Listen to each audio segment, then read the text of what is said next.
Jeff, Something wrong with this. I can't hear you, mate. can you hear me now?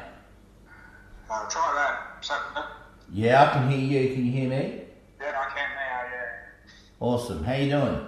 Not too bad. Bit lost on the buttons on the phone. You're right, mate. That's all good. Yeah, I've got two little stories. Okay, One cool. is a mistaken thing. It's a mistake.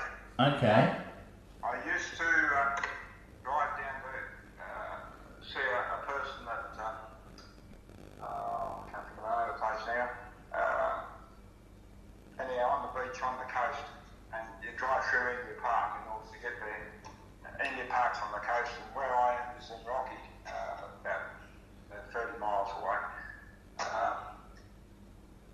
Anyhow, we had a little project, Slade and I, and I'd drive down in the morning fairly early, and on I think 3 occasions, like this is before dawn, and always in the same spot, there was, and it's foggy, and just the car headlights, you know, and it's an old vehicle with the older style lights, but I thought I was looking at a Tasmanian tiger. It was crossing the road and it disappeared into the long grass, and it was very strange that it was there in the same place on each occasion that I went through there, you know. And Yeah. I went back, you know, like I continued to visit this person, and on a subsequent occasion the light was better, and I could see that it was in fact an Alsatian dog, you know, it wasn't a Tasmanian tiger. Okay. But I had thought it was, and it was, I'm still, this is late, like 30 years ago, but I'm still puzzled by the fact that it obviously had a track there, but it was always in the same place, same time of day, or what I suppose was the same time of day. Anyhow, so that's story one. No doubt not very exciting. Story two is my mother lived in Cooper Street. She's deceased back in 2000. But 2 doors down from her, Mum was born in a tent in New Zealand Gully, which is the other side of the hills from where I live, in 1908. Anyhow, 2 doors down from her, there was another lady who was the same birthday, you know, like a day or two different, but both of them were born in 1908. And her name was Brian Kingsford. Now, she and Mum, they were mates, and they used to go, you know, when the local shops stopped being there, they'd get a taxi and go up to the supermarket and do their shopping and stuff, you know, they just did the usual sort of things. But anyhow, one day, I was at Mum's place, and I don't know how the subject came up with Tasmanian tigers, but Vi said that when she was a girl of about 12, she used to accompany her brother, who I think was 14, along the banks of the Calliope River. The Calliope River goes into the harbour at Gladstone. There's another river that also goes in there at Boyne, but I think she was talking about the Calliope. And she said the brother used to go hunting, and he was, I think, 14, and obviously old enough apparently to be trusted with a rifle, and he used to go hunting for wallabies. And on this occasion, he shot a Tasmanian tiger. Now, he shot and killed it. So this isn't a fleeting sighting in the bush. They actually had this animal in their possession. And what became of the animal is they took it to their father, as they had done with the wallabies, and it was skinned, and the father took the skin into Gladstone to sell. And she gave a word-perfect description of it, you know, a really good facing pouch and so on. And of course you can get all that from the Women's Weekly or whatever. But now, this lady was in her 80s at the time, and you know, I can't think of any good reason why she'd make it up. And I asked her, did she have an explanation as to how it would be there? And she suggested that perhaps it had come on a ship and either escaped or been abandoned. You know, they didn't want it any longer, perhaps. Anyhow, so I said, would you write me an account about this? And she did. About a week later, she gave me a written account. But unfortunately, in the intervening years, I don't know what I did with a piece of paper. You know. But so to me, this seems a little bit significant because it's not, as I say, it's not a fleeting sighting. You know, it's not a dubious sighting. If she's to be believed at all, you know, they had the animal in their possession. Yeah, and sold it at the market. Sold the skin at the market in Gladstone. Wow. Now, father would have done that. You know. And that would have been in the 1920s. That's right. Well, she was 12. From what I can remember, you've got to keep in mind like I'm 80. Yeah. I think faculties are still there, but so she and Mum were both born in 1908, so Yeah. that would have been 1920. So you're up near Rockhampton now, is that where you live? Is that what you're saying? I live in North Rockhampton, yes. Okay. I live in Wandering. No, that's all right. Oh, that's an interesting story. I get, I've probably got about 8 or 10 sort of stories like yours where people have actually killed them on the mainland, and there's been a pelt or there's been a skull or something, or a rug with the pelts in the middle of the rug surrounded by other possum skins and things. That have happened over the years on the mainland, but unfortunately, not one of those relics is still in the possession of the people with the stories. Just to add a little bit of sort of circumstantial background now, my mother and her elder sister used to hunt koalas. And Oh, yeah. all things. Now, I'm not sure when this was, but I guess about the same era. And Mum said she couldn't bear to kill anything. So obviously it was Auntie Betsy's. And I don't know how they killed the koala, but they were catching and killing koalas for the skins. Yeah, So, back in the days of the fur trade. back in the day, and this Vi Kingsley's father was, now that would be her married name, so I don't know what her maiden name was. She's of course gone, as is my mother. Yeah. She came back when I asked for a written account. She did produce a written account, which was quite good. And unfortunately, in the intervening years, I don't know what I did with it now. So you spoke to her back in like the 1990s or something, did you? Yeah, that's right. Yeah. Yep. You would have been a fella in your 50s, late 40s or something back then. Oh, well, I'm 80 now. Yeah, fair enough. Excellent. Yeah, well, look, there's no way it was dumped there from a ship from Tasmania. These things are on the mainland, and they always have been. This is the great mystery, I just asked her. Yeah.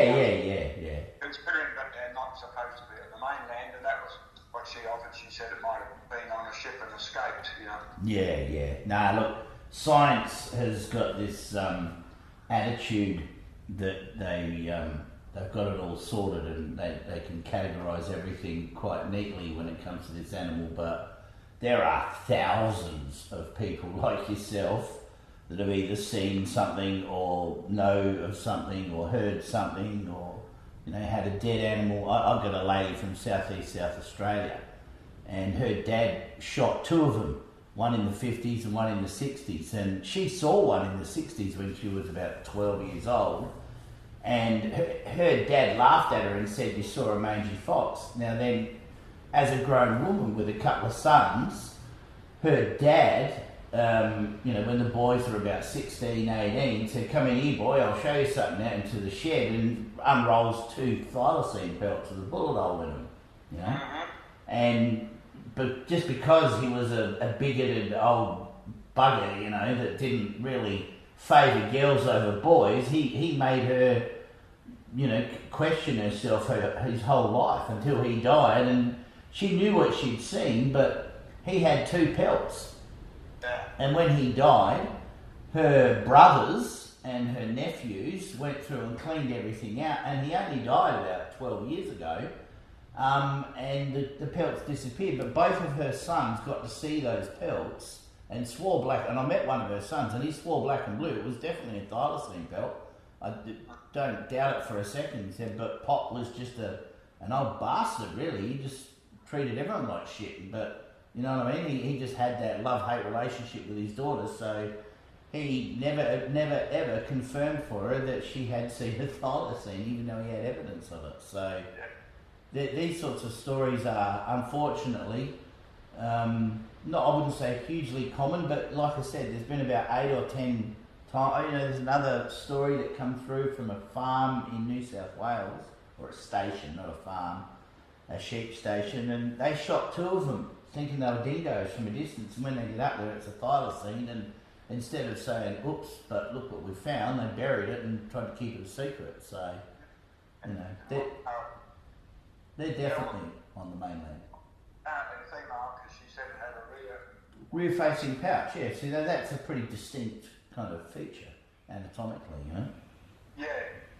So, anyhow, that's really all I can tell you. But, you know, how I got there, I know you believe that it may have been from the mainland, but, you know. Yeah, well, I actually spoke to a guy from up, I think it was Rockhampton or Toowoomba. No, it was up near Rocky, only about 3 or 4 months, maybe 5 months ago, and he'd seen 2 of them in 2025. Do you know where? Oh, I'd have to go back through the exact details, but it wasn't far from the coast. One was near the coast and one was inland on a mate's property. He was up there with his grandson doing a bit of shooting, and they were just driving in a 4-wheel drive, and it crossed the road and ran up the hill into the bush. And that was on New Year's Day last year, and the second one was in October last year. So, you know, they're still there in Queensland, without a doubt. And there's lots of other things in Queensland too that aren't meant to be there as well. So, you know about the Queensland tiger? Well, I don't really. I've heard stories, you know, like out in the Carnarvons there's supposed to be an animal out there, but, you know. Yeah. Well, there's another thing that's a marsupial called a Thylacaleo, which is a marsupial lion. And it looks similar to a thylacine, but it's got more of a head like a cat, and it likes to sit in trees. So a lot of people have reported that in Queensland and other states as well, but it's more common in Queensland. But right up and down through the Great Dividing Range, there are definitely things out there that... Yeah, well, that's what this person, this was somebody else entirely, but she saying she believed they were in the Carnarvons, something strange was in the Carnarvons. Okay, that's a range of mountains up there, is it? Yeah, it's part of the Great Dividing Range, yeah. Not out near Carnarvon Gorge on the way to Emerald and stuff. That's right, yeah. Yeah, I know where that. I've driven up through there only a few years ago, actually. Yeah, it's beautiful out there. Beautiful country. Waste a bit of your time, if I may. Yeah. This is a bit of a long story, but I was involved with the Mount Etna Conservation Dispute, which was Australia's longest running conservation dispute, went for more than 30 years. Where was this? Mount Etna. It's a little hill 15 miles north of Rockhampton. It's limestone mining. Yep. Caves. A number of bats, 5 species of bats use the area, not just Mount Etna, but the surrounding cavernous hills. But anyhow, I came across the information that this had been, Mount Etna had been named by the Archers. You know, the Archers were supposedly the first Europeans in the Fitzroy Valley. Right. And amongst other things, I rang their homestead, which is at Gracemere, which is not very far away, and I was talking to Cedric Archer, who was 75 at the time. This was a long time ago. He'd be long gone, but and I asked him. See, I was puzzled why they'd named this hill Mount Etna. They'd named it from Mount Morgan Range, but the reason I was puzzled is because they came from Norway, and I was taught at school that people coming from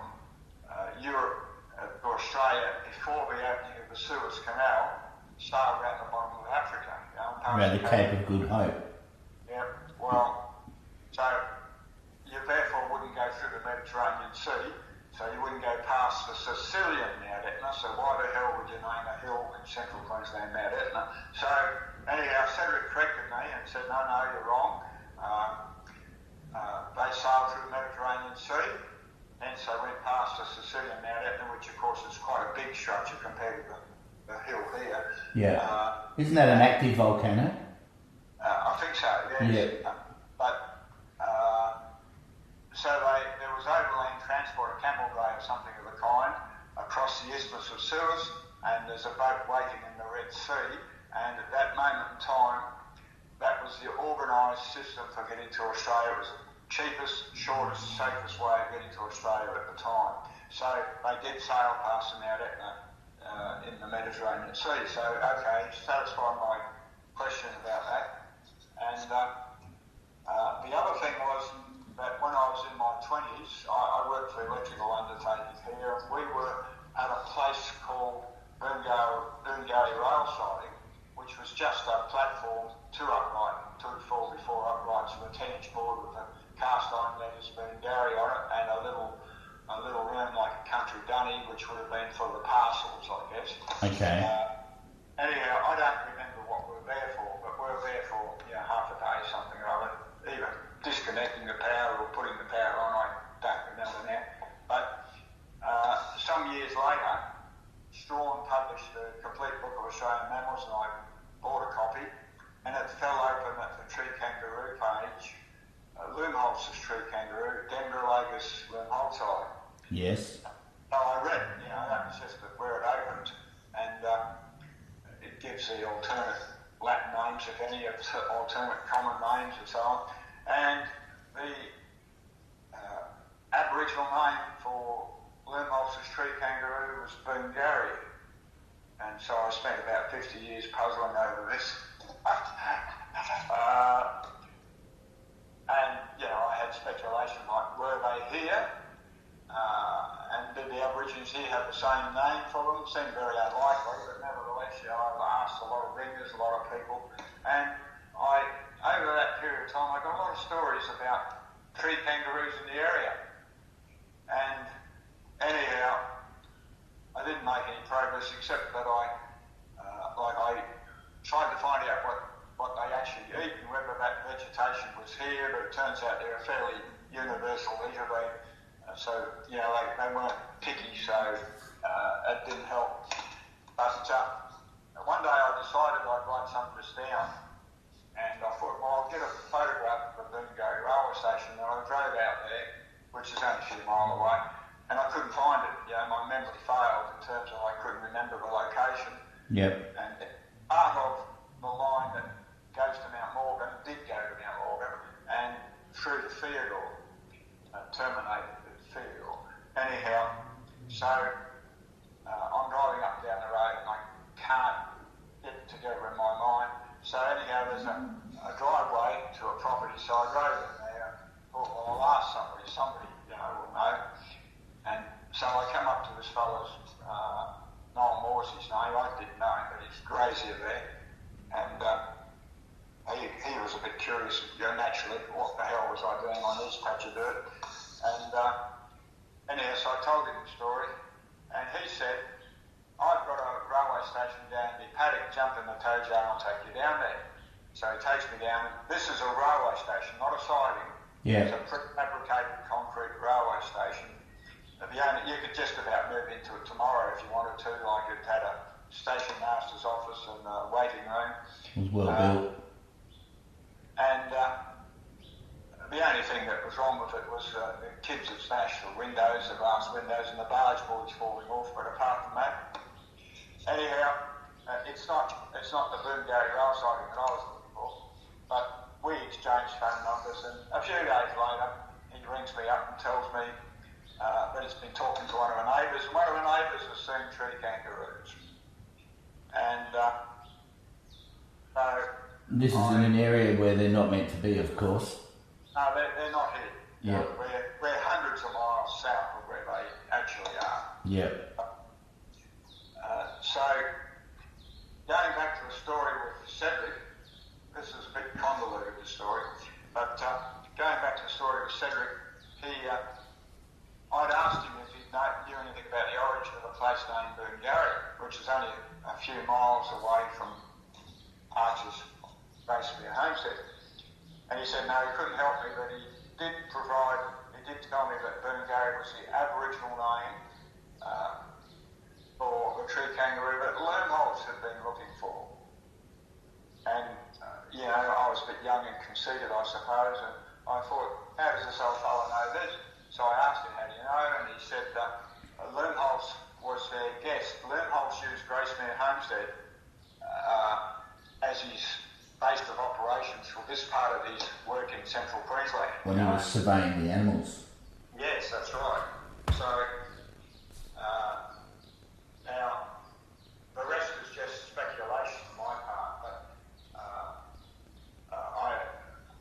this is in the 1880s, so this is 20 years after Darwin published The Origin of Species. Yeah. Now, I've read Learnholtz's stuff, and he believed he was looking for a tree kangaroo. That's what he thought he was going to find, and he'd known about these from the Aborigines who would have reported them, and would not have made the comment that they were marsupials, because almost everything's a marsupial. Yeah. But in the back of his mind, I speculate that he may have been thinking that he would find the Australian ape, because the description would have been old man thin up the tree, and now they knew about tree kangaroos from in New Guinea and maybe from Indonesia, but they already knew about them. They weren't novel, but they were new to Australia. They didn't know about them from here. And of course, every other continent except Antarctica has non-human primates. Yeah. After Darwin published, we became fascinated with the missing link. So just possibly in the back of Learnholtz's mind, because it would have been quite a feather in his cap had he found the Australian ape, but that wasn't how it went. So now I speculate that Learnholtz has been invited to give he was a scientist by the standards of the time, so he may have been invited to give a talk after church lines, Rotary or whatever was the social format, about his work, and he would naturally enough have elected to talk about his discovery of a tree kangaroo, Burngary. He will have held up a couple of skins, a skin, because they tended to shoot a sample, and it's fairly difficult to reassemble an animal from a flat skin if you don't know what it looks like in the first place. Yeah, it is. Yeah. And he may have probably had pencil drawings, but he won't have handed them out and put their grubby mitts all over in the days before any economic means of Copy. photocopy. Yeah. Laborious copying them. So sometime after he's left the district, locals have seen wallabies which climb trees out through that area, and probably everywhere else, or what I know. So they've thought, that's what that old geese was rattling on about. We've got them here, so they called the place Burngary. And of course, the road to Burngary is the Burngary Road, and the railway siding was called the Burngary Railway Siding, Yeah. Now, there's a very strange story about this. Now, when I was in my 20s also, I was going out to work at Barilla to start at 7 or 8 o'clock, and I was driving through a place called Bushley. There's a brick church on the left-hand side of the road as you go through. There's nothing else there at Bushley, well, at least I wasn't aware of anything else. But this is about midnight, I suppose, and this fellow standing in the middle of the road waves me down, says there's an accident, and he wanted to go. This is before there were mobile phones, of course, way back. Yeah. He wanted to go and find a phone, and would I watch for traffic? Fortunately, I agree, but fortunately there wasn't any traffic anyhow. This is a western road, the main road going west, and two cars had done a head-on, and there were 7 dead. They were all dead, no survivors. Jesus. So he went and did not return, which becomes important later. But he must have found a phone somewhere. About an hour later, maybe a bit more, an ambulance turns up, and in those days the ambulance only had one person, just the driver, there's no assistant, you know. Right. So the ambulance bloke asked me to help him. So one was a Holt and the other was a Morris Minor. And so we got the 4 bodies, he put the stretchers, the ambulance bloke put the stretchers on the ground, and we got the 4 bodies out of the Holt, put them on the stretchers and loaded them into the ambulance, and that was all there was room for, yeah, that was it. I think we got one, there was a station wagon, I think we might have got some of the bodies out the back door, I'm really not sure now. But so about 3/4 of an hour or so later, and I'm not certain exactly the sequence, but both the police and another ambulance turned up.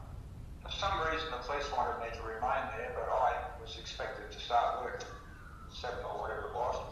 So I just left, you know, I didn't see that there's now 2 police officers and an ambulance bloke there. I didn't see, I was redundant as far as I was concerned, and I had business elsewhere, so I went.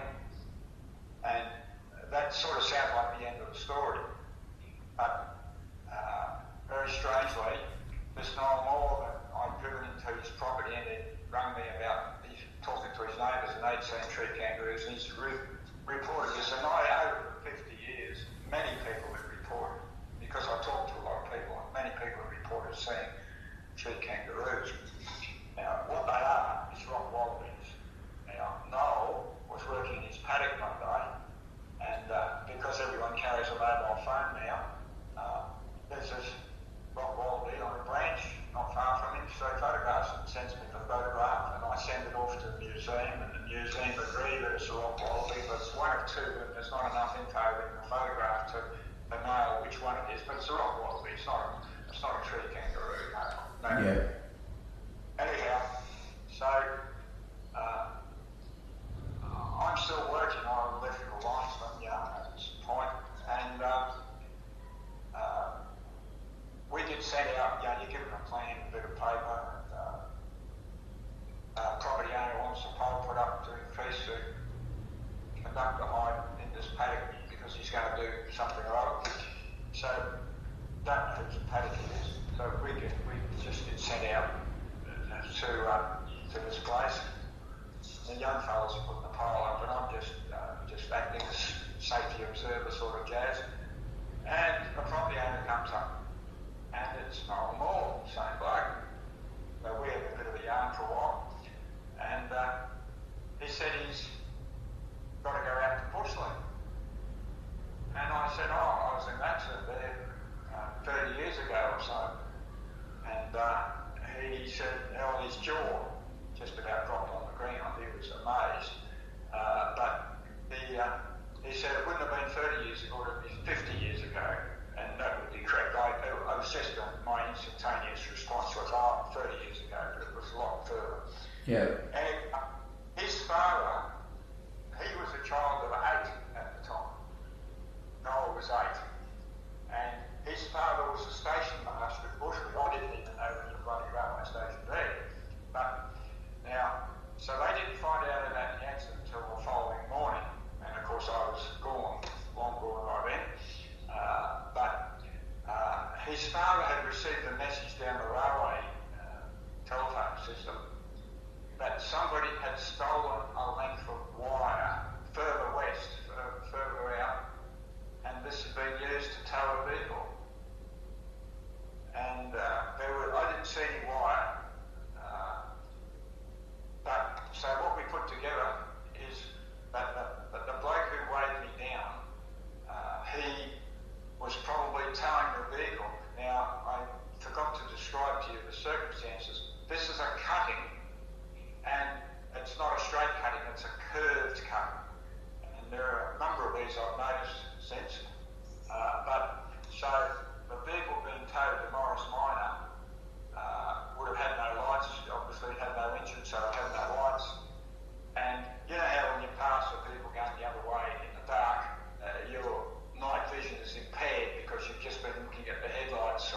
Yeah. So the first vehicle, the vehicle doing the towing, has passed this other one, and the other one would have gone to the left a bit to avoid it, and the vehicle being towed has gone wide on the length of wire, and this curve's cutting in the darkness, and they'd smacked each other head on.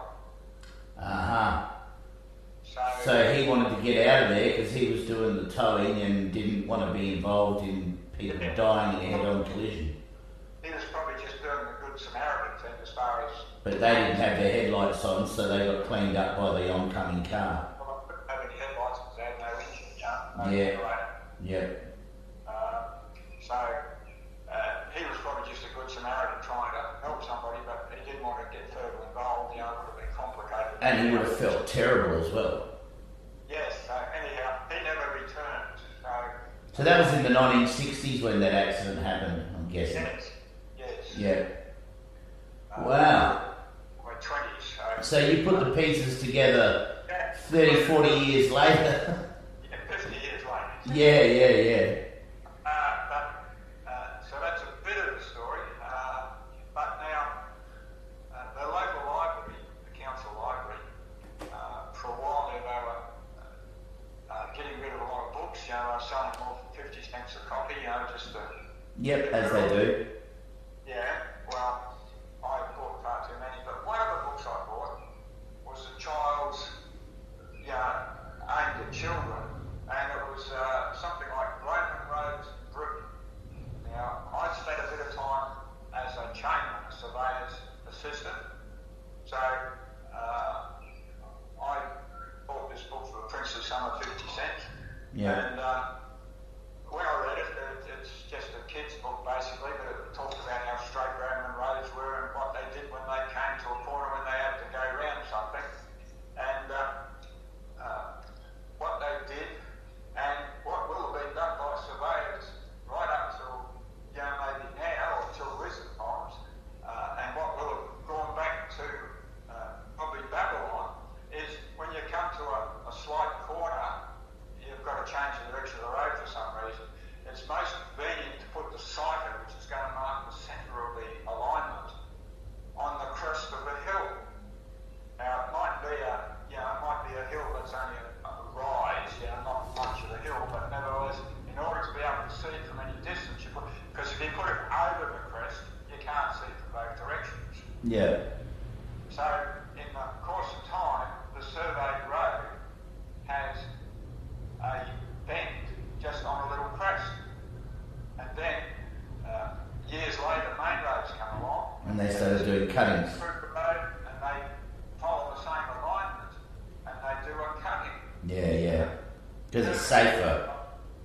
Seeing other accidents, there was one, I go up to Marlborough a bit, and one morning I was getting ready to go at, like sometimes 5 or 6 o'clock in the morning, and on the radio it said that the road to Marlborough was closed due to an accident, and so I didn't go for a few hours. And when I did go, a couple had been killed. They'd run under a truck that was coming the other way, and they'd been decapitated, as was their dog. Oh, Jesus. And when I got to the spot, it's a curved cutting. Yeah. Another one, and I've seen others, So because of the curve, there's a blind spot. Yes. Yeah. And in the darkness, it's not so you can't see the lights coming so easily. Anyhow, they run under. It's a bit of a thing that was surveying characteristic that probably goes back several thousand years. Yeah. You'd be a good person to ask. How many chains in a mile? 80, I think. Okay, and how many feet in a chain? 66, cricket pitch. Beautiful, thank you. My old man spoke of everything in Imperial because I grew up in the 70s. And when I started school in 74, I think I started school, they were introducing metric. So I got hit with a yardstick and a metre ruler from my teacher, so I learned both. But the full-on measurements of Imperial I didn't. But because Dad was a truckie, we used to go Adelaide, Brisbane and back all the time. So I'd hear lots of things, but I haven't retained all of it, you know. Well, there's 7.92 inches in a link. There's 100 links in a chain. Excellent. I'm a member of the Historical Society here. Yeah. I don't know where it is at this point in time, but they've got a chain there somewhere, buried in their miles and stuff. Okay. Which is made of wire. It's not like a conventional Chain, yeah. No, it doesn't look like that. It's made of wire, but they've got one somewhere. I haven't seen it for quite a while, but it'll be there somewhere. But it's links of wire, Yep. Do they still have the odd milestone on the side of the road up there? Well, I think they're mostly gone, or if they're there, nobody maintains them, nobody paints them or anything. But the Historical Society actually has two outside. There's still a few in Tassie on the side of the road here and there. You see the odd milestone. I live in Tasmania. Yeah, well, of course, like the apprentices or children, babies, they talk about reaching their milestone. Yeah. But all these people who talk about it don't have a faintest idea what the physical milestone look like. Yeah. I remember seeing them up and down the highway because we used to go up through Broken Hill mainly. And up through Cobar and Wilcannia and all through that country. And I remember seeing them. There was plenty of them back in those days as a kid. I sort of taught myself to judge a mile because driving along, you could sort of estimate looking at the coming road. Yeah, and work out the distance. Yeah, that's right. You can sort of fix yourself roughly where the stone was likely to appear. Yep. That's awesome. Jeff, I record these conversations for my own records, and then if people are okay with it, I'll release them on our YouTube channel for people to have a listen to. I'd rather you didn't. Yeah, alright mate, that's fine, no worries. I always ask. Well, that's because I've mentioned various other people. Sure, that's fine mate, no problem at all. But I always record them anyway, just so in case I forget details and stuff like that. That's fine, but... No worries, mate. I've got no problem with that. Yeah, that's just one of those strange stories. Like, my life's full of little strange stories, really. Mate, you old bushies are always good to talk to. I love talking to you old fellas because you've always got some sort of anecdotal story that's still relevant, even though it's got nothing to do with thylacines, you know? Yeah, well, this tree kangaroo thing, I wrote a little article about it. You know, it's funny, that guy who I spoke to back in October, he was from up that way. I'm sure it was Rocky where he was from. Might be Townsville, but it was one of the two. He had stories about tree kangaroos as well. Yeah, well, they might have them there, but we don't have them here. But the locals, they still refer to them as tree kangaroos, even though I've tried to tell them that they're rock wallabies. Yeah. But they do climb trees. Oh yeah, they climb trees all right, yes. It's well known that they climb trees. I've actually got 2 sightings of thylacines jumping out of trees as well. Well, I wouldn't expect a thylacine to be able to climb a tree. No, but if you've got a tree that's on a lean and it's sort of leaning over and then got a nice fat horizontal branch or something to sit on, I wouldn't rule it out. But there's only two stories, but they swore black and blue it was a thylacine and it leapt out of a tree, so I've got to take people on face value. You don't think it's a thylacine? Oh, look, it could have been, but one of them was in Victoria and the other one was in Queensland. So, I mean, it could have been, but they were adamant it was a thylacine, and a thylacileo is a formidable looking beast when you have a look at an artist's reconstruction of one. But I've got descriptions of them having spots, stripes, shaggy brown hair, all black hair. So I don't think there's just one standard looking beast when it comes to Thylacileo. I think they come in quite a few different colours and configurations of spots and stripes and things as well. And look, they are definitely out there still. I don't care what paleontologists say. There's no way those things were extinct when whitefellas got here, because if you have a look in the National Newspaper Archive online, which is called Trove, and you type in certain words in the search engine, it brings up hundreds and hundreds of sightings of these things. But you see, the media's turned it into a joke with the whole drop bear story, so everyone thinks it's a big joke. But, you know, all of these stories have an origin in some sort of, you know, real thing that happened, you know. Do you know about Crosby Morrison? No, who's he? The early part of most of my childhood was in Victoria. Okay. My mother, another story, but my mother went to, she was born here in 1908, but she went to Victoria in 1939, and she arrived a week of the 1939 fire, in which 69 or 71 perished, depending on who you choose to believe. And she intended to meet some relative, I don't know who the relative was, but she intended to meet some relative, but he was actually killed in the fire. And most of the people who were killed in the fire were in the timber getting industry. That's a story all by itself, but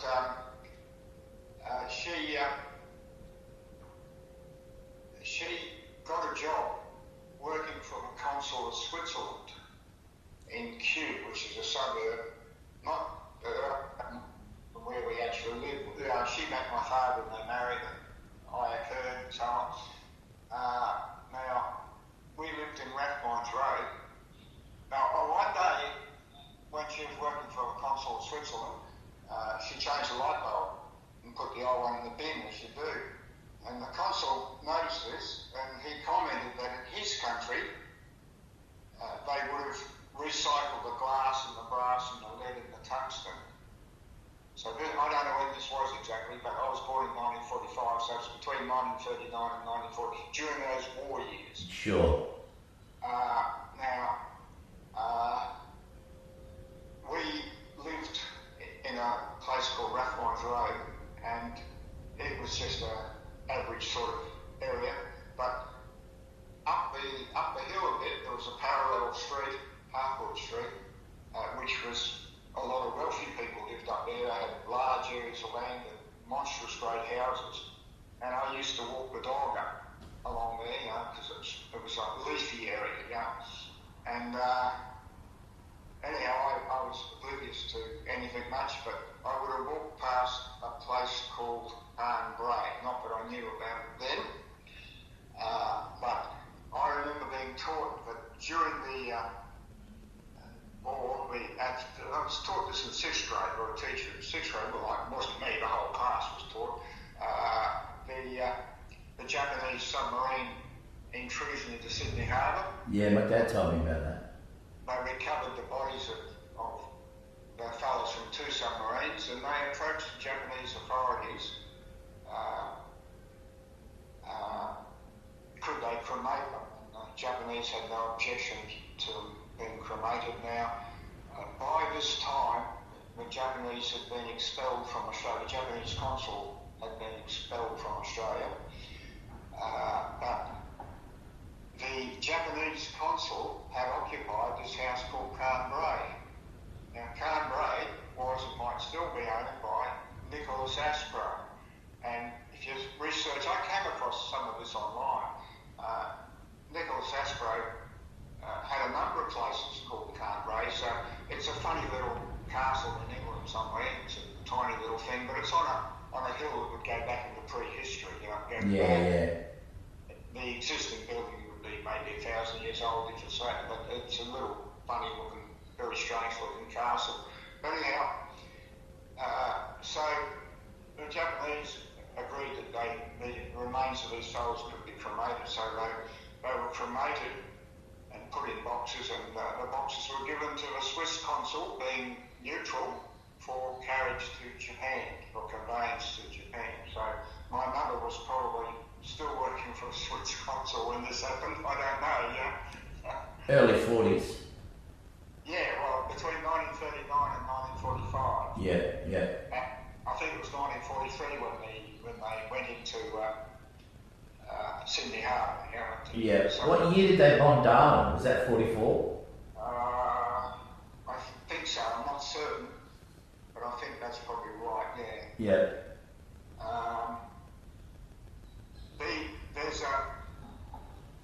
I'm a member of the Wildlife Preservation Society in years ago, I was active in that organisation, and it's based in Yeppoon on the coast here. Yep. And they used to run raffles, and on one occasion, a woman by the name of Jean Renew won what would have been a book. And I was given the task of delivering it to her. I didn't know her from a bar or so, but she lived in Yeppoon. Yeah. So I went round and told her that she'd won the prize and gave her the prize, and she's invited me for a cup of tea, so we had a cup of tea and a biscuit or something. And that was my one and only contact with Jean Renew. But online, I come across, she was a poet, an author, and she actually left us a small bequest to that branch of Wildlife Preservation Society when she died. But the thing is, online, she said that she'd been one of the staff at the radar station at the mouth of Brisbane River on the night that the Centaur was torpedoed by the Japanese submarine. There you go. And this was after the intrusion in Sydney Harbour, because I looked at it was a year later. Yeah, right, okay. Why I say that is because she said in writing online that they tried to pass the message to their superiors that there was a Japanese submarine there, or there was a submarine. They'd seen it on the radar, and the authorities up the tree said, well, it's not an Australian submarine, there are no Australian submarines in the area, and it couldn't be a Japanese submarine. Yeah, that'd be the height of ignorance, wouldn't it? The brass. It's the story that keeps on happening, isn't it? Yeah. When they saw one of those islands north of Darwin, they reported the Japanese coming, but nobody took notice, the usual sort of thing. But yeah, so this is Jean Renew. Unreal. I've always thought that Japan was bullied into World War II by America financially, so America had an excuse to put bases in Australia. That's my theory. Well, I don't know if that's true, but Australia was also guilty. We had embargoes on Japan, and it made life difficult for the Japanese. Yeah. Well, that would have been under the instruction from the Americans, because the Americans started running this country in 1908 when the Great White Fleet first arrived. You know about that one? No, not really. I've heard the word, but that's really all I know. So in I think it was 1905 when the British banks went broke again. Britain was bankrupt for the second bankruptcy or the third bankruptcy of Great Britain.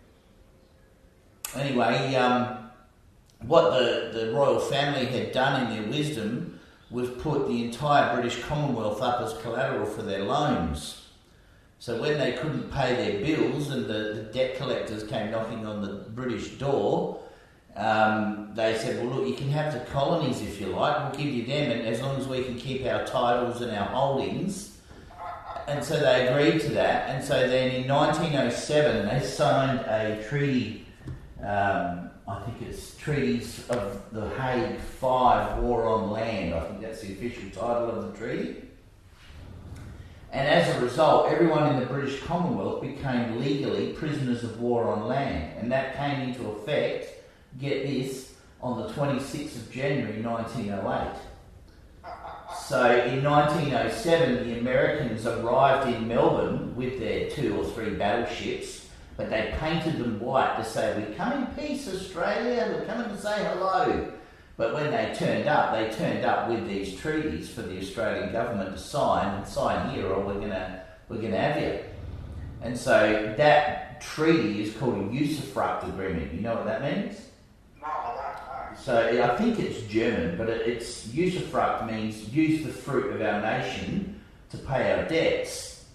And we'll all get along and everything will be fine. And every single citizen in this country for over 100 years is legally a prisoner of war on land. And this is why these dickheads that run this country continue to sell. It's just a liquidation sale. The entire country's been in liquidation for a long time. And we all get upset because we think, why do they keep digging holes everywhere and chopping everything down? And we get all emotional and protest and tie ourselves to trees and whatnot. But we're fighting a losing battle because we're legally bound by these treaties and have been for a very long time. Just when I was 10, Yeah. the petrol fuel houses had glass bezels with the letters CRR On the side there. on top of the fuel houses. You know? Yeah. And a little thing that would spin around. No, just the bezel, the advertising thing on top. Oh yeah, for the brand. And they had the three letters CRR. And CRR stands for Commonwealth Oil Refineries. Yeah, well, there you go. And I've got a photograph of a cast iron cover plate. This is a local thing. I don't draw attention to where it is because somebody will souvenir it, but it's a cast iron cover plate for underground fuel tank, like at a service station. Yeah. They saw there was CRR on it. And of course I recognised this when I saw it, you know, Yeah. years ago, but then online, more recently, I've come across a photograph of the offices of CRR in Melbourne in 1956. Yeah.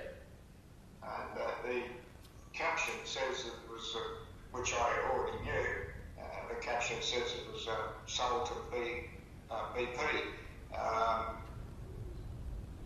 I can remember the bezels having CRR, and then a bit later on they were BP CRR, and eventually it was just BP. Yeah. As everything got sold off. Yeah. Like the Commonwealth Employment Service got sold off, like the Commonwealth Railways disappeared. Everything is just gone, mate. The country's gone to shit, unfortunately. It's certainly not good. We've got a lot of stuff that doesn't work properly anymore. Yeah, government being the first thing. Yeah. And then it filters down from there. Well, you can't buy, we don't manufacture almost anything. You can't buy an Australian-made toothbrush, you can't buy an Australian-made towel. Yeah. There's one manufacturer of Australian-made work boots. Yeah.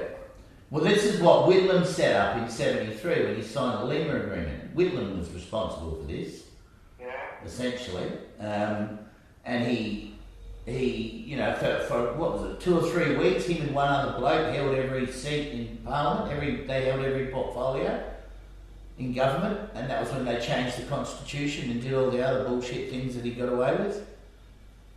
So, I mean, I don't give a shit about either side of politics because they're all bent. But Whitlam definitely got away with blue murder. He should have been dragged out in the street and flogged and bloody tried for treason and hung off of an apple tree. That's what he should have had done to him. He was in a big hurry to change everything. Oh yeah. And we're living with the effects of that now, 55 years later. This is the end result of Whitlam's policies and bullshit. So anyway, politics is another rabbit hole we could go down for forever, isn't it? It's you know, like, we had a number of oil refineries. We obviously, in 1950, Yep. we owned a number of oil refineries. Yeah, we own them, that's right. They sell everything off. Everything gets sold. You can't store petrol where you can store oil, but there's no point in storing oil if you haven't got the capacity to refine it. We now have two, I believe. Yeah, that's it. There was a big one in Adelaide. They shut that down about 25 years ago, down at Lonsdale. And now there's all houses all over it where it used to be. Yeah, I just don't understand. You offered a better explanation, but... Yeah. Well, this is the result of all of those poor decisions by the British royal family 150 years ago.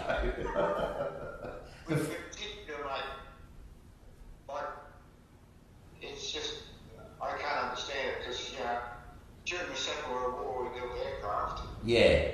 First Holden didn't occur until 1948, but the Mile Man was at Fisherman's Bend. They were building, I built a couple of, I'm not sure which is which now, there's Boomerang and a couple of, they were basically American train aircraft, but they converted them into fighters because we had nothing, you know. Yeah. And And They were built in Victoria, were they?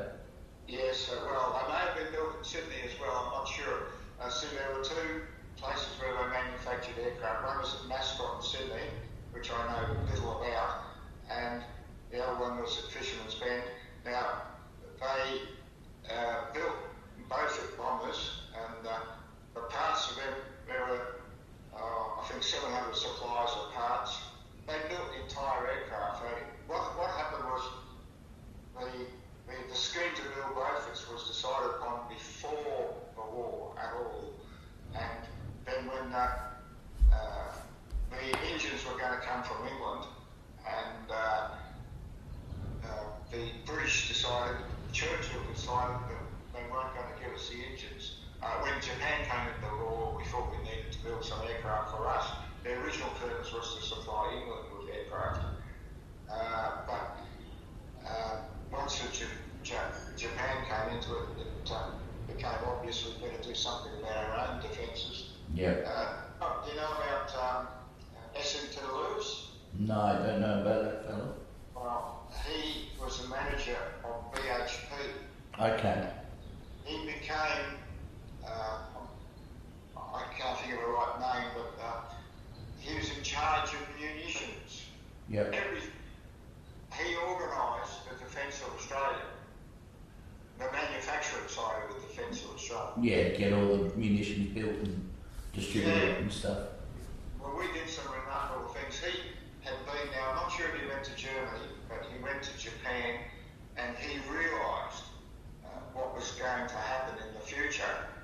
And he saw that the Japanese were building aircraft like 100 a week or whatever.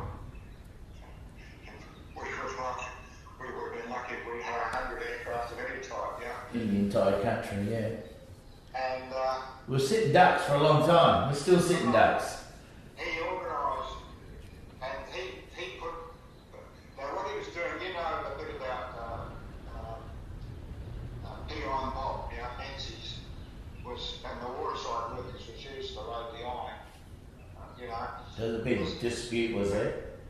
Yeah, it was quite a famous industrial dispute, because they were afraid that it was going to come back as weapons against us, and they were right, of course.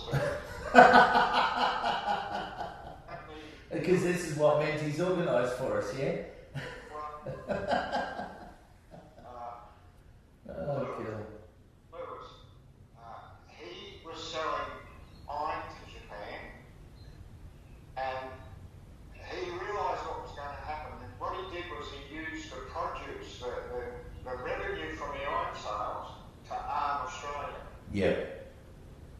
And vast amounts of money from Lewis himself were put into this. His own private money. Yeah. Because he was a patriot. Yes, that's right, exactly. Yeah. He understood what was going to happen. Yeah. Of course, as always with bureaucracies, it's very difficult to convince anyone of anything, Yeah.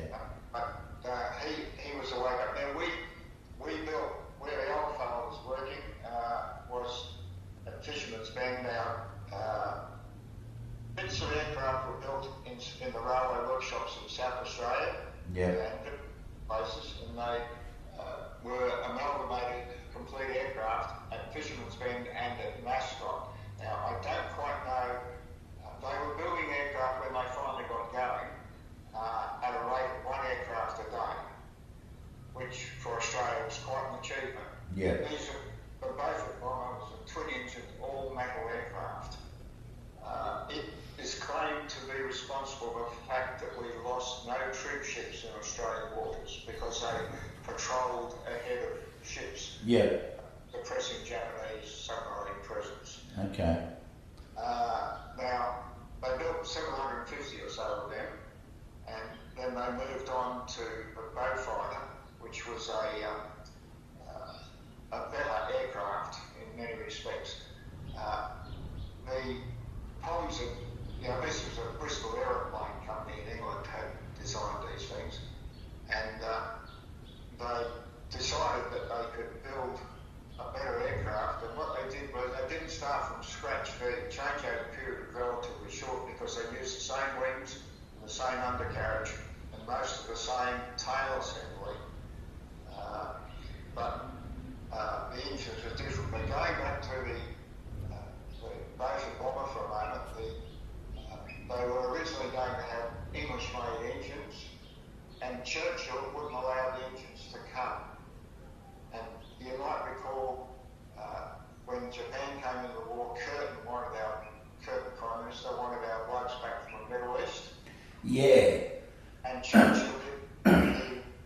Australian Imperial Forces. That's right, because we had no one else to defend Australia. And that was when they formed the militia to go to New Guinea and protect ourselves. That's right.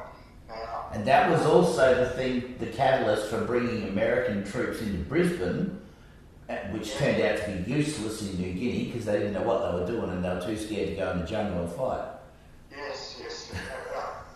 They weren't famous. There's a whole lot of stuff about that. But the thing was, these aircraft engines were. What was going on is Churchill didn't want to get our blokes back to the Middle East, Right. and there were 16,000 Australians. You see, their initial story was they couldn't meet their own needs for aircraft engines, which was probably true momentarily. Yeah.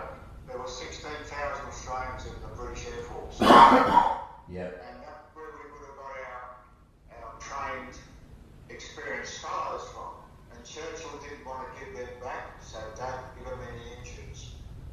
So they were going to be Rolls-Royce Merlin inline engines. But so the next scheme was to use American-made Pratt & Whitney radial engines. And MacArthur prevented the radial engines from the Pratt & Whitneys from coming. He stopped them from coming. It'd be a waste of time giving them to Australians. They wouldn't know what to do with them. So they built the Pratt & Whitney engines under license from Pratt & Whitney. In Australia. Aircraft, tyres, everything. Yeah. They built the whole thing from nothing, and it took them quite a while to get going. See, that's still that colonial, imperialist attitude towards these prisoners that became, these convicts that became free people. And they've always underestimated the Australian ingenuity and ability to adapt, Well, especially under conflict. yeah, so they didn't, that's right. They built the entire aircraft in the case of the Beaufort. Now, when they got to the Beaufighter, the engines did come from England then. Now, the engine on the Beaufighter, instead of having poppet valves, they were sleeve valve engines. Right. This is the origin, perhaps, of the story about these aircraft were called Whispering Death. Apparently, They were like quieter. Quieter. I'm sure they weren't quiet. Yeah, but quieter. Yeah, quieter, supposedly. Anyhow, I have never seen an aircraft engine that was quiet, but the thing is, the engines then came from, so we had both some number of English-made Beaufighters and Australian-made Beaufighters, and we got them up to speed at one a day. But this is quite an achievement for a country of 7 million people, or whatever we were. No, what do you call it? No mean feat. Well, yeah, but no mass production of anything. Like we assembled cars and motorbikes and push bikes made somewhere else, but we didn't manufacture anything, So they did brilliantly. These aircraft out of the Beaufighter was pretty interesting. It had 4 20mm cannon beneath the pilot's feet.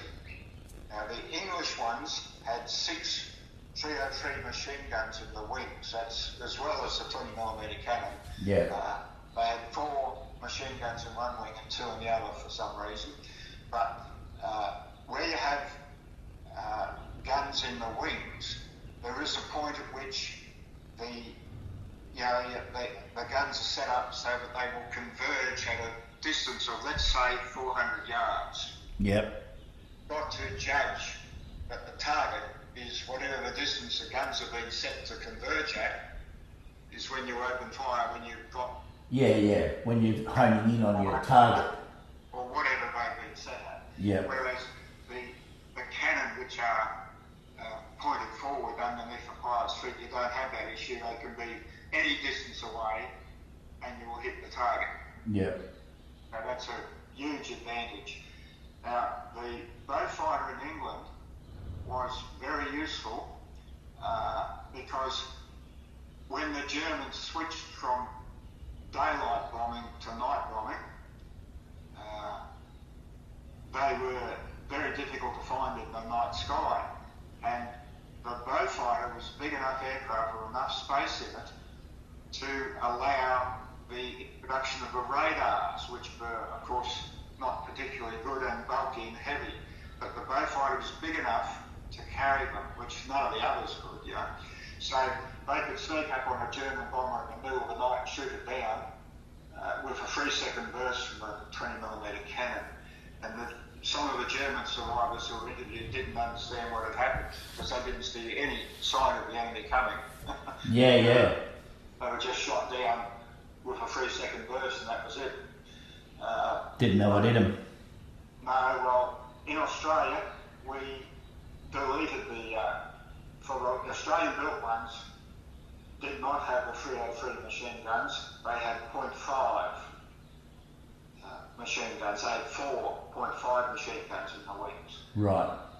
And these things could also carry a torpedo. The Australian ones were designed to carry either a British or American torpedo because they didn't know where the next batch of torpedoes was going to come from, you know? Yeah. So they allowed for both. It's said that the Australian Beaufighters sank about 700 Japanese vessels, many of which will have been, mini subs. Little things, but they were quite capable of sinking ships. Now, they were then equipped with rocket projectiles, 8 rocket projectiles. Now, these rocket projectiles, there's 4 on each wing, and they had a 60-pound high explosive warhead. And so, 8 of these hitting a vessel of a reasonable size, they could sink it. Yeah, right. And that would have been around Singapore and that area when they were fighting during the war. I'm not quite sure, to be honest, but there's some footage online I found. I'll never be able to find it again, probably, but I came across there were so-called Australian squadrons in England. Some were staffed by Australians and some were not British. But there was one of these squadrons, I think it was 464. It was based in Scotland, and its operation was to go over. The ships were bringing iron from Norway to Germany down the Norwegian coast, and this squadron's task was to interdict the supply of iron to Germany. And there's some footage online somewhere. The camera bloke is operating over the pilot's shoulder, and the pilot's got the 20mm cannon running, and you can see the spray. This is coming up broadside on the ship, a sizable ship, and you can see the splashes in the water, and when the 20mm cannon, which were, explosive shells, Yeah. when they came up on the ship, he released the 8 rocket projectiles. In other words, he used the 20mm cannon as an aiming system. Yeah. Of To course. get his line of sight on. Yeah, and so that's pretty well the end of the ship. You hit it with 8 60-pound high explosive warhead. Yeah. They were quite an effective thing. There's one at Camden, and I think there's one at Moorabbin in Victoria, but there's not many Beaufighters left, or Beauforts for that matter. Yeah.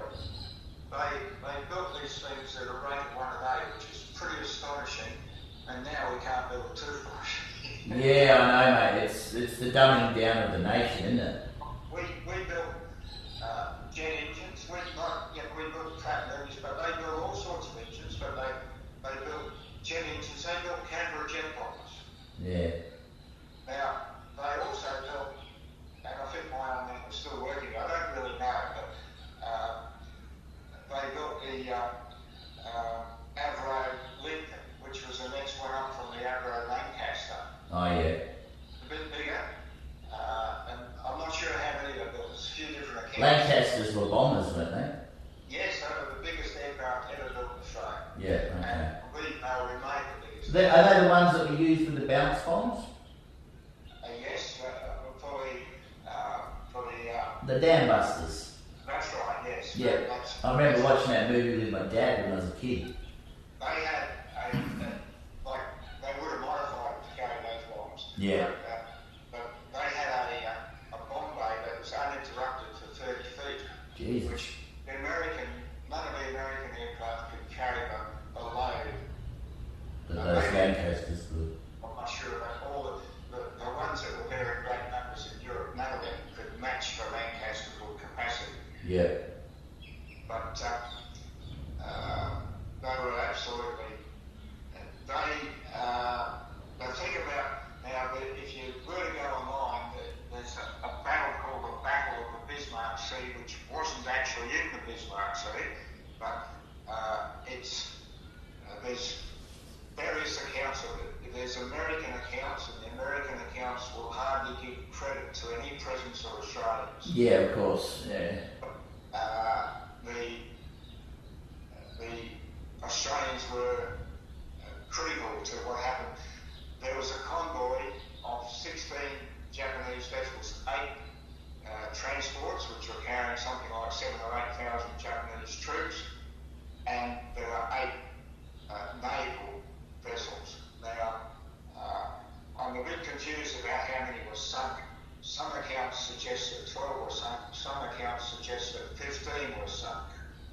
But in any event, this fleet, which was going to Lae and was going to resupply the Japanese forces in New Guinea with 7,000 or 8,000 men and their equipment, anyhow, it was destroyed.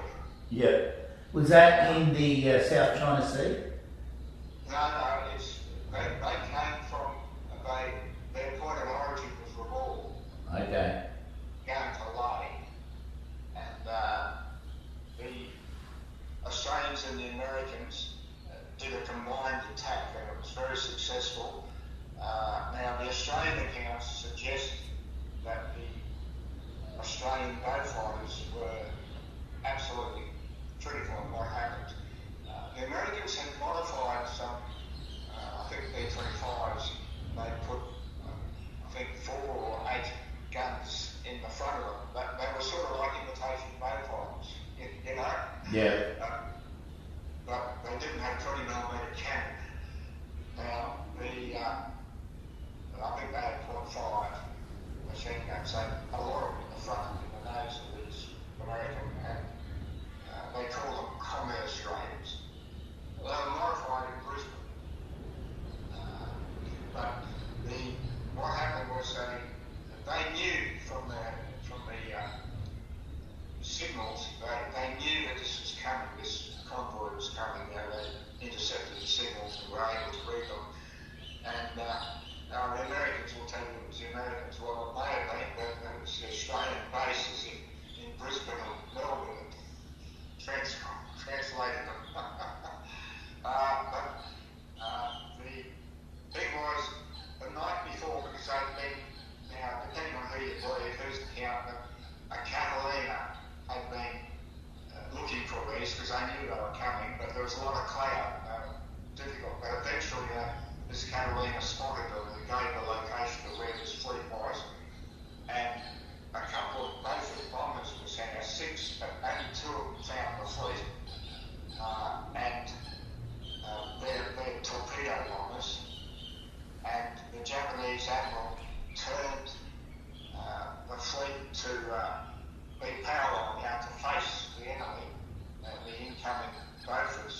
Now, so that the torpedoes would comb through the fleet, rather than have the vessels broadside onto the direction of the Yeah. So, anyhow, both the torpedoes missed, they didn't hit anything.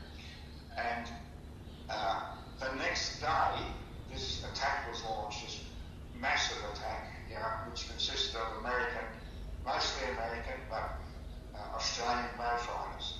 Now, the Australian boat fighters in the Australian version came in, and the Japanese admiral mistook them for Beauforts because they were very similar aircraft, and he thought he was facing another torpedo attack. So he turned the ships to face toward the incoming aircraft, and the Australian boat fighters ran down the length of the ship, shooting up the anti-aircraft guns and shooting up the bridge, killing most of the officers on the Most of the command. Yes, and disarming the ships from anti-aircraft guns. So they became sitting ducks. Now the Australian account says this is what we did. The Americans don't tell the story that way. But anyhow, some of the Americans were bombing from like 20,000 feet, and although they claimed to sink things, others say they didn't hit anything. Yeah. But the American commerce destroyers no doubt did. But the Australian and the Americans came in at like 50 feet high, came in at mast height, and did some major damage. Yeah, well they sank all of the transports and most of the Japanese naval ships. Yeah. They sunk 7 of the 8 or 4 of the 8, I'm not too sure, but they, because there's different accounts, it's a bit hard to know who to believe, but the Americans are always prone to a bit of exaggeration. They love to embellish things. Oh, yeah, absolutely. Well, MacArthur went on and said that some news number like 22 or 30 ships had been sunk during this. There was only 18 in the fleet. There was only 16 in the fleet. 16, yeah, there you go. But, this was quite an achievement. This was actually the turning point because of their inability to resupply. They then attempted to resupply New Guinea with submarines and barges that slipped around in the dark, but it was, The back was broken, yeah. Yes, it actually destroyed.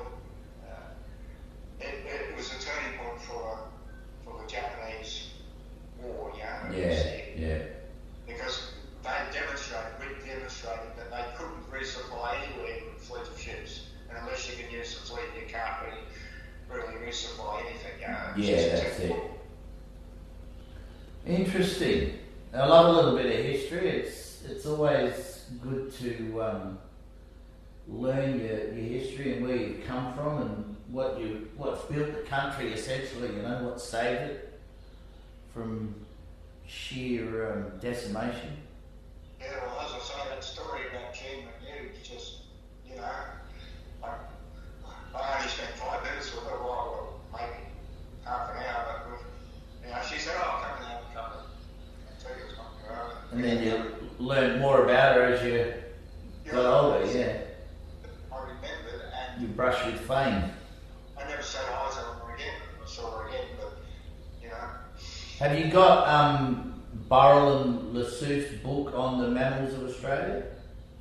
I don't think so, no. I saw a copy for sale for $30 online, so I grabbed it. It has about 4 pages about the Queensland tiger in there. Right, that's interesting. And they were both zoologists. I know Lassouf was. I think Burrell was a zoologist as well. Burrell took those famous photos in the London Zoo of the thylacine with the chicken in its mouth.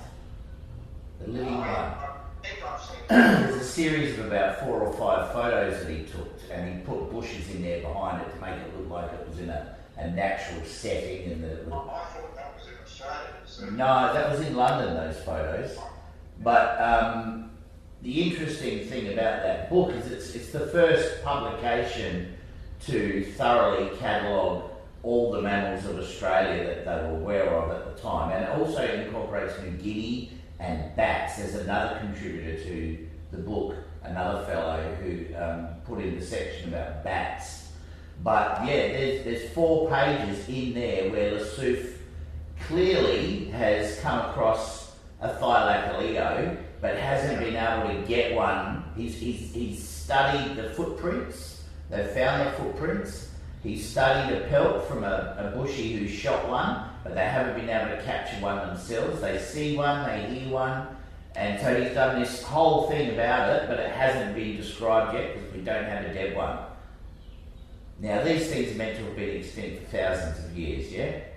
If you listen to a zoologist today, they totally discount Lassouf's work. He was no mug. He was in charge of the Melbourne Zoo for quite some time, he was a zoologist.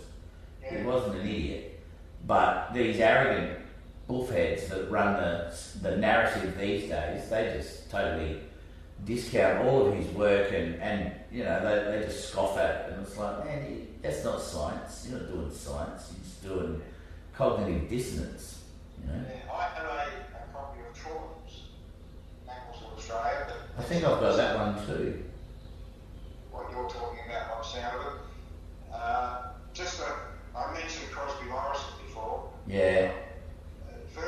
This is just another, it's coincidence. My life is just full of these things, but in primary school, I'd go home from school and turn on the radio. Crosby Morrison, he was a famous naturalist, and he had a session aimed at children, when they got home from school. And he talked about all sorts of things, it was all natural history, but it wasn't necessarily about, like he talked about malleefowl and All sorts of different things, yeah. And he also, all funny little bits like why your boots squeak, because in those days we had leather-soled boots, and he'd say things like, if you hold a cat upside down 2 feet from the ground and drop it, it'll land the right way up. And he said that if you drop an elephant 2 feet, you'd probably kill it. I don't think he was implying anyone was going to pick up an elephant. No, but it's just talking about mass. Yes. Yeah. I learned an awful lot. I don't think I've learned anything since, actually. I learned so much off Crosby. Like, one of his versions was that if you're walking down a track, which is a vehicle track, so there's two places where the wheels go, conventional vehicles have 4 wheels, you should not walk in double file. You should walk in single file. In other words, you should walk behind each other. Yeah. Walk side by side. And his reason for this was, if in the grass between the two vehicle tyre tracks, if there's a snake there, it will be frightened and it will try to go away, and it will be very easily stood on because it will cross someone's path. Yeah. Whereas he said, if you walk in single file, the snake's got a clear escape route. It hasn't got to cross anyone's path. So you're likely not going to get bitten. You're likely not to stand on it. Yeah. Common sense stuff. Better his advice. Another really interesting character that was an author back in the day was a fellow by the name of Charles Barrett. You heard of him? No, I don't think so. He was a naturalist. He was a World War One veteran. I'm not sure if he was born in Australia, but he was definitely a sundowner from World War One. But he travelled Australia and wrote books about all things natural. He even did a book on bunyips and Aboriginal mythology. Yeah. And I've collected a few of his books. They're excellent. Like, he's just... And he was so unknown to me until someone gave me some books when their auntie went into a nursing home. They had to pack up and get rid of all of her stuff. So all the books they had there on, animals and nature, they donated to me. They sent them over to me from Victoria in a box. And there was this little book in there called From a Bush Hut. And it's all these stories from basically his own experience. Yeah. Living in a squatter's kind of village, which I think was somewhere near Lilydale out of Melbourne on the Dandenongs at the time. It was called Wattle Creek. And it's reflections of these sundowners, because they were broken men that came back from World War One. They were drifters. Essentially, they were swaggies, and they'd do a day's labour for some tea, sugar, and flour and tobacco. That was their staple.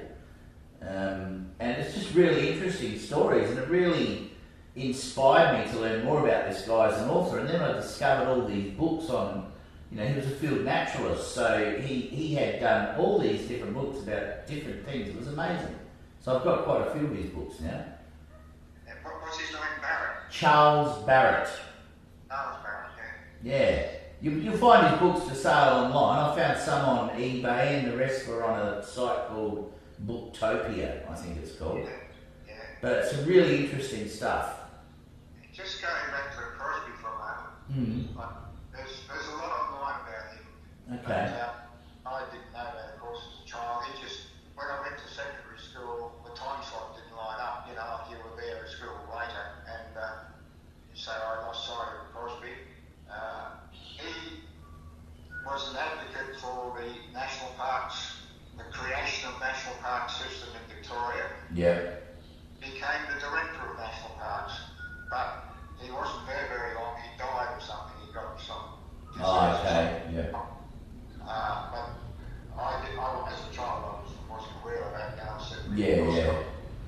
a key player in the instigation. Oh yes, but the thing is, one day when I was still at primary school, I came on the radio, came home and turned on the radio, and he said, "Today we lost the Montebello wallaby." And he went on to say this is due to British nuclear testing on the Montebello River Lions, which are off the coast of Western Australia. Now, to this day, I'm not sure exactly what really happened, because I've tried to research this, and all I've done is add to my confusion. But he said that normally when something goes extinct, it's just not there next time you go to look for it, so we don't know when it went extinct. But he said in the case of the Montebello wallaby, they knew the time of the detonation. I can't remember, but let's say 9:15, the bomb was set off, and so therefore we knew the time of the extinction of the Montebello wallaby. So he said, this time we know exactly when the animal disappeared. I've no reason to disbelieve Crosby Morrison, but Montebello groups off the coast of West Australia, it was off limits. For more than 50 years you couldn't go there. Because of the radioactivity. You're not supposed to stay there for very long. There have been a number of tests there, but the first one was inside a ship that was redundant to the British. They brought the bomb over in the ship and detonated in so the ship was sunk there. Yeah. But they did further tests there as well. Now, what's his name? I can't remember his name at the moment. Frank Walker. He wrote a book called Maralinga. Oh, yeah. Well worth reading. Have you read that? No, but I've seen a really good show about it the other day, actually. Well, it's a pretty horrific story. It's well worth reading. Yeah. I rang Frank Walker and we got into an argument, which was just a misunderstanding, but I told him the story, because he hadn't mentioned wallabies in his account, and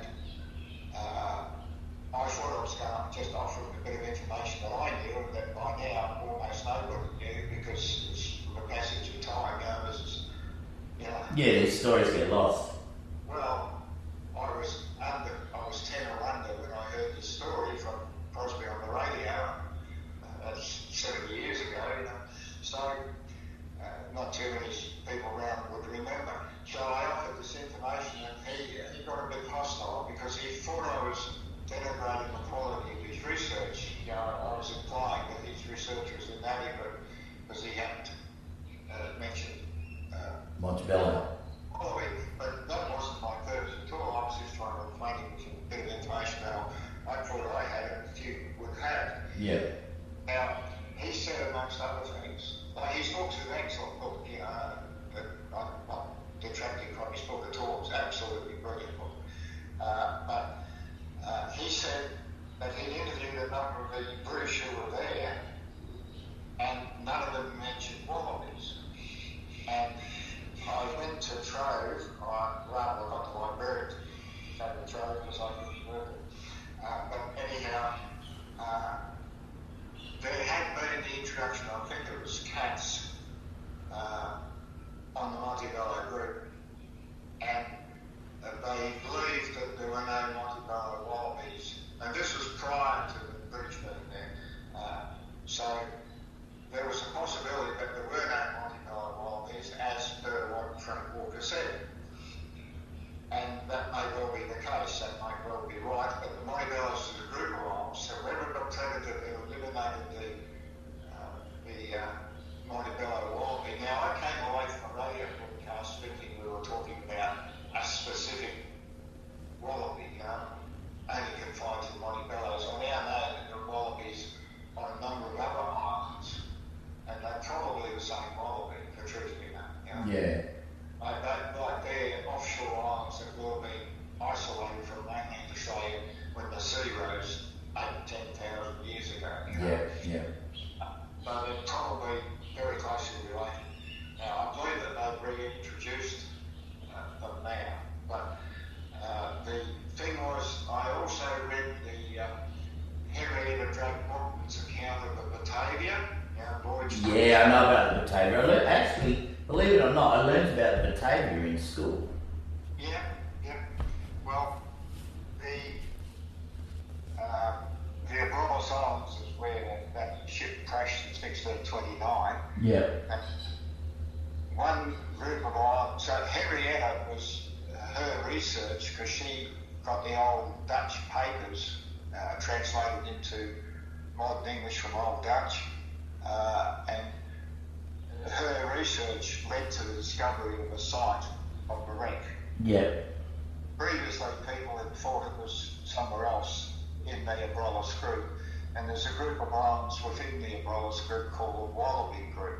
Wallaby spelled with an I at the end, not a Y. Yeah. Anyhow, the Dutch referred to the animals there in 1629 as rats, and of course you've got Rat's Nest Island and Rat's Nest Island, but anyhow, the Dutch referred to them as rats, having no knowledge of Australian fauna, of course. Yeah. And quite possibly the British in 1952 or 4, whenever it was, even if they saw them, they may not have regarded them as wallabies. So Well, I think it's the marla, which is the rufous hare wallaby, yes, is quite small. yes. It's not a very big animal, so it's quite possible that they would have got it wrong and misidentified it. Yeah. 100%. And they disappeared from the desert regions in the 1960s, the marla, and then they discovered them on some of those islands over in WA, and that's how they've got the stock back to put in these feral-proof areas in South Australia. And I believe they repopulated or tried to repopulate Montebello's with them. Yeah, right, okay. Now, you've got something in front of you, can you see the Latin name for that animal? No, I can't. I just remembered it off the top of my head. But Jeff, I'm gonna go, mate. We've been talking for nearly 2 hours now. Sorry. You're all right. I'm gonna take the dog out and give her some food, and then take her for a walk. She's been lying here patiently waiting for me to feed her and go for a poo. All right. It's been a pleasure talking to you, mate. I really enjoyed chatting to you. If you want to call me again some other time, feel free to do so. Yeah. Excellent. All right. Thanks for the chat. I really appreciate you coming forward. Okay. Bye now. Good work. Cheers.